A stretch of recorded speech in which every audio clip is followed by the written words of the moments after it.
तो नरसिंह मेहता, बहुत ध्यान से सुनिएगा, भाई ने घर से निकाल दिया, कुल पुरोहित के पास गए तो कुल पुरोहित जन भी सब बड़े चिढ़ते थे, ब्राह्मण जन भी, ये नागर वंशीय ब्राह्मण थे तो ब्राह्मण भी इनसे बड़े चिढ़ते थे। क्यों? बिना वेद शास्त्र पढ़े, बिना कुछ भजन, बिना कुछ विद्वत्ता की बात किए इतनी भीड़ क्यों लगी रहती है नरसिंह मेहता के पास, इसलिए वो भी जलते थे। नरसिंह मेहता ने कुल पुरोहित से जाके कहा, मेरे पिता का श्राद्ध है, आप प्रसाद पाने आओगे? तो कुल पुरोहितों ने भी कह दिया कि हम तो तुम्हारे बड़े भैया के यहां जाएंगे, उन्होंने हमको पहले निमंत्रण दिया है, तुम अपनी व्यवस्था कुछ और करो। तुम नरसिंह मेहता बेचारे ढूंढने लगे, मेरे यहां कौन ब्राह्मण आएंगे। किसी अन्य ब्राह्मण के पास गए तो उसने मन में विचार किया कि नरसिंह मेहता को इतनी बड़ी व्यवस्था बता दो कि अपने आप मना कर दे। क्या व्यवस्था बताई? बोले कि देखो नरसिंह, तुम्हारी छवि जो है वो पूरे जूनागढ़ में खराब हो गई है, पिता का श्राद्ध है और छवि बनाने का भी एक बढ़िया समय है। तो बोले क्या करना है? बोले तुम जितने ब्राह्मण हैं सबको निमंत्रण दो। तो नरसिंह मेहता बोले आप जाके सबको बोल दो, मुझे कोई दिक्कत नहीं, मैं सबको प्रसाद पाऊंगा। नरसिंह मेहता ने सोचा 200-300 ब्राह्मण होंगे, और उस ब्राह्मण ने जाके 4000 परिवारों को निमंत्रण दे दिया। नरसिंह मेहता बेचारे बड़े सामान्य से थे, इतनी ज्यादा व्यवस्था उनके पास थी नहीं। मैं एक बात इसलिए सुना रहा हूं कि उन्होंने जड़ ठाकुर जी को चैतन्य कर दिया नरसिंह मेहता जी ने। कैसे? 4000 ब्राह्मणों को निमंत्रण दे दिया। नरसिंह मेहता ने घर जाकर के पत्नी से कहा 200-300 ब्राह्मण आएंगे, तुम प्रसाद की व्यवस्था करो। हैं 200-300 ब्राह्मण? यहां पर 2 लोगों की प्रसाद की व्यवस्था नहीं, घर में तुम 200-300 ब्राह्मणों को निमंत्रण दिया है। वैकुंठ में बैठे बैठे द्वारिकाधीश रुक्मणी जी से कह रहे हैं, बोले 200 नहीं है, 4000 आने वाले। रुक्मणी जी मेरा नरसिंह फंस गया। रुक्मणी जी बोली अब क्या होगा? बोले देखो आगे क्या होता है। नरसिंह मेहता जी बोले देवी 200 ब्राह्मणों की प्रसादी बनाओ। बोले कहां से बनेगी, हमारे यहां व्यवस्था नहीं। बोले मैं एक काम करता हूं, एक सेठ जी हैं वो मेरा कीर्तन कराते हैं, मुझसे बहुत प्रेम मानते हैं, मैं उनके यहां से थोड़ा कर्जा ले आता हूं और उससे हम 200 ब्राह्मणों का भोजन करा देंगे, जाओ। नरसिंह मेहता जी सेठ जी के पास गए, सेठ जी से जाके बोले हमको 200 ब्राह्मणों का प्रसाद कराना है, कुछ कर्जा दे दो आप, हम ब्याज सहित लौटा देंगे आपको। सेठ जी बोले देखिए नरसिंह मेहता जी, हमको ब्याज नहीं चाहिए और आप यदि नहीं भी लौटाओगे तो भी चलेगा, लेकिन बदले में हमको कुछ दे दीजिए। बोले क्या? बैठ के कीर्तन सुना दो। आप कीर्तन इतना अच्छा करते हैं, थोड़ी देर कीर्तन सुना दो, हम दक्षिणा के रूप में इतना धन देंगे कि 200 ब्राह्मणों का भोजन हो जाएगा।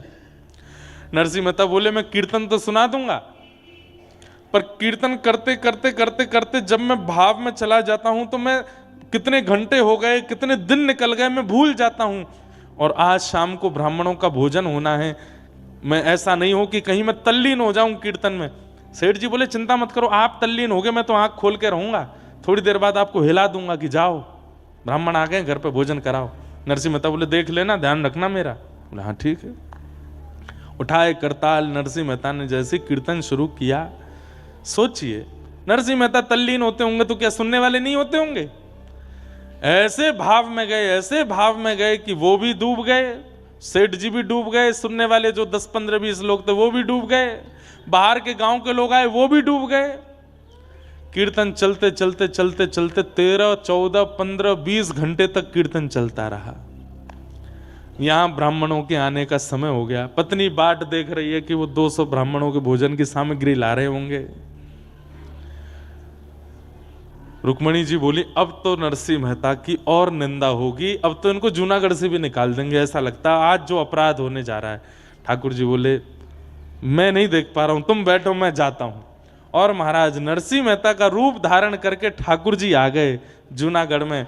और ठाकुर जी तो अक्षय पात्र लेकर के चलते हैं, 200 ब्राह्मण क्या तुम 2 लाख आ जाओ, सबको भोजन पवा देंगे। पत्नी के पास पहुंचे, नरसिंह मेहता की पत्नी से जाके कहा जल्दी जाओ प्रसादी बनाओ। और देवी सुनो, वो थोड़ी एक बदलाव आया। बोले क्या? 200 ब्राह्मण नहीं है। बोले तो कितने हैं? 300। बोले नहीं नहीं नहीं नहीं 4000 है। 4000 इनका कैसे बनेगा? अरे बनाते हैं ना, तुम भी लगो मैं भी लगता हूं। ठाकुर जी अमनिया कर रहे हैं, मिर्च काट रहे हैं, सब्जी काट रहे हैं, टमाटर काट रहे हैं, अमनिया कर रहे हैं, पत्नी छोंक लगा रही है, उसको तो लग रहा है नरसिंह मेहता ही है। और नरसिंह मेहता कहाँ? वो तो वहां कीर्तन कर रहे हैं बैठ करके सेठ जी के यहाँ। ठाकुर जी यहां पर सिर पर महाराज बांध करके कढ़ाई में लिए घी और सब प्रसादी बना रहे हैं। नरसिंह मेहता के पिताजी का श्राद्ध है, ठाकुर जी भोजन बना रहे हैं।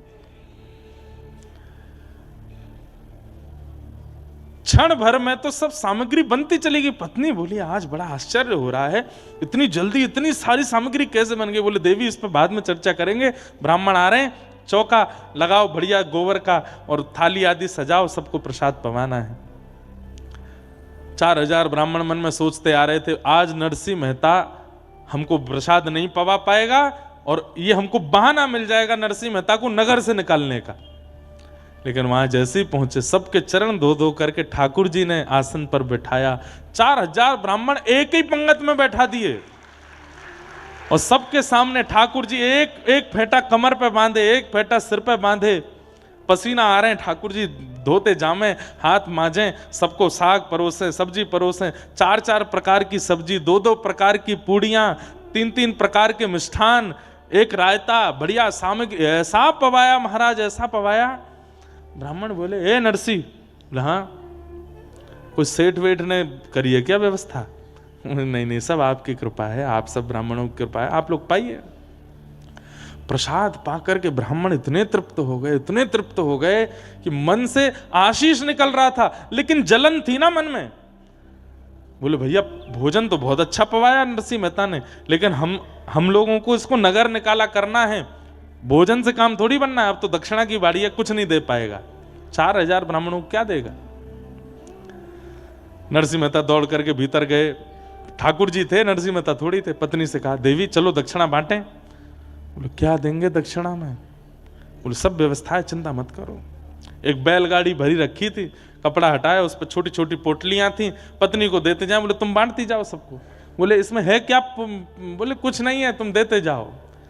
पत्नी ने धीमे से पोटली खोल के देखी तो हर पोटली में 12-12 सोने की मोहर और 4000 ब्राह्मणों को बंटवाई। ब्राह्मण भी पोटली हाथ में लें तो हे नरसिंह क्या पत्थर भर के दिए हैं क्या? नहीं नहीं सब आपकी कृपा है, आपका अनुग्रह। ब्राह्मणों ने जब खोल करके देखा, आज तक भोजन के निमंत्रण में 1 पैसा मिलता था तो ब्राह्मण फूले नहीं समाते थे कि 1 पैसा मिला हमको, सबसे बड़ी दक्षिणा है 1 पैसा। आज क्या मिला? 12 सोने की मोहर। मतलब ये ब्राह्मण, इनके बालक, इनके बालकों के बालक, बालकों के बालक, कम से कम 4 पीढ़ी तक भी अगर कुछ नहीं करेंगे तो इन्हीं मोहरों पर पेट पल जाएगा सबका। इतनी दक्षिणा देख करके सब ने तो भैया नरसिंह मेहता और पत्नी दोनों को एक साथ बैठा करके ब्राह्मणों ने स्वस्ति वाचन किया, ऊपर अक्षत डालने। अरे नरसिंह मेहता जी, मैं तो कहता हूं नरसिंह मेहता जी के पिता कितने भाग्यशाली कि उनके श्राद्ध में ठाकुर जी ने भोजन बनाया, अपने हाथ से पवाया। और नरसिंह मेहता की पत्नी कितनी भाग्यशाली कि बाम दाहिने भाग में पति के रूप में विश्वपति बैठे हैं, जगतपति बैठे हैं और 4000 ब्राह्मण एक साथ अक्षत छिड़क करके आशीष दे रहे हैं और नरसिंह मेहता वहां कीर्तन कर रहे हैं। 4000 ब्राह्मण निकले। इनके भाई के यहां 12 ब्राह्मण गए थे, वो सब प्रसाद पाके निकले। तो जब निकले तो 1-1 रुपया दक्षिणा मिला, जो कि बहुत ही बड़ी दक्षिणा थी।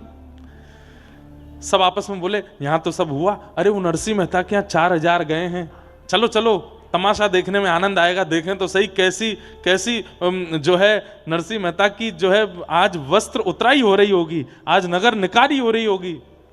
12 ब्राह्मणों ने जाकर के देखा तो 4000 ब्राह्मण नाचते हुए आ रहे थे। क्यों रे, कैसा रहा भोजन? बोले महाराज पूछो मत, दक्षिणा वक्षिणा मिली कि ऐसे ही आ गए हो? बोले आपको कितनी मिली पहले ये बता।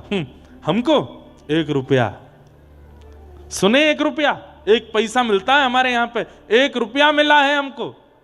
तुमको क्या दे दिया नरसिंह मेहता ने? कौड़ी वोड़ी दी होंगी। बोले महाराज आज तक इस नगर के सबसे बड़े ब्राह्मण आप थे, पर अब हम 4000 हैं, हम पे 12 सोने की मोहर है। नरसिंह मेहता ने दक्षिणा में दी। कैसे, कहां से? बोले पता नहीं, सब दिए।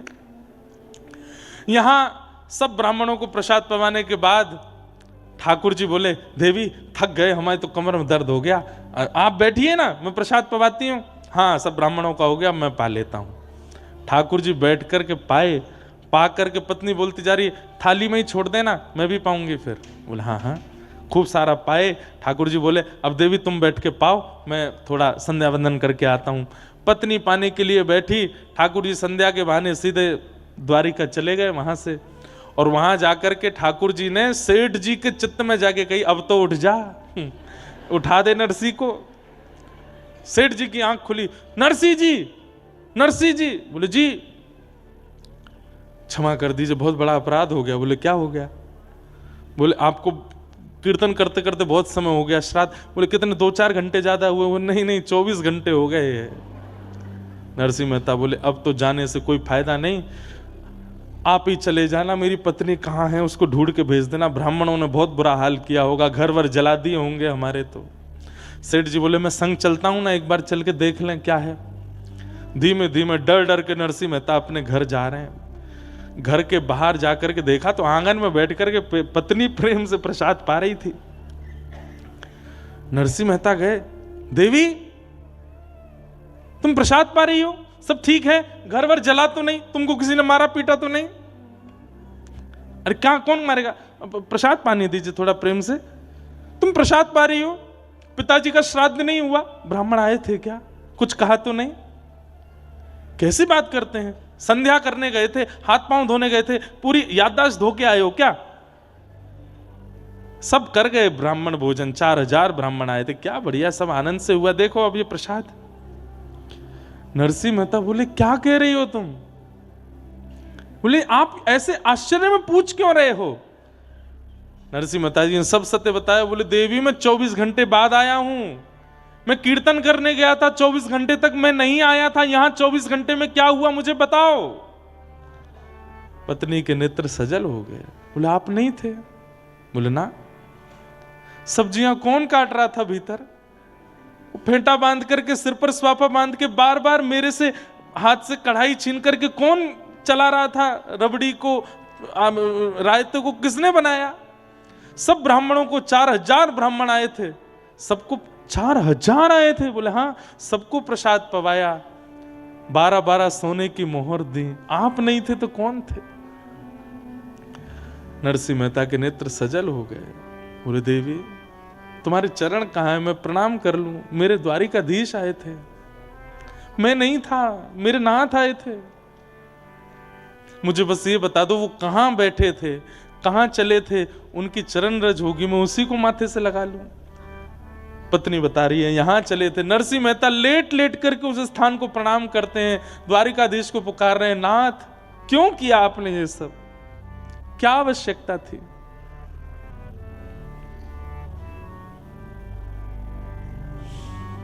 अद्भुत हैं ठाकुर जी। नरसिंह मेहता के सब भाव करके गए। ये बात मैं क्यों कह रहा हूं? हमारे लिए आज भी वो जड़ ही हैं, पर नरसिंह मेहता थे जिनके लिए वो चैतन्य हो गए। मीराबाई थी जिनके लिए वो चैतन्य हो गए, सक्कूबाई थी जिनके लिए वो चैतन्य हो गए। चैतन्य आज भी होने को तैयार बैठे हैं, पर मेरी और आपके भजन में, भाव में, स्वभाव में सामर्थ्य नहीं बची है उनको चैतन्य करने की, इसलिए आज भी जड़वत बैठे। हम लोग कभी सेवा करते हैं, हमारे लड्डू गोपाल लुढ़क जाते हैं, हाथ से धरती पर गिर जाते हैं, उन्हें चोट नहीं लगती होगी, लगती है, पर हमारे अंदर जड़ बुद्धि है, हमारी जड़ भावना है, इसलिए वो जड़ ही रहते हैं। वो चैतन्य हो जाए, वो चैतन्य हो जाए, ऐसी भावना रखो।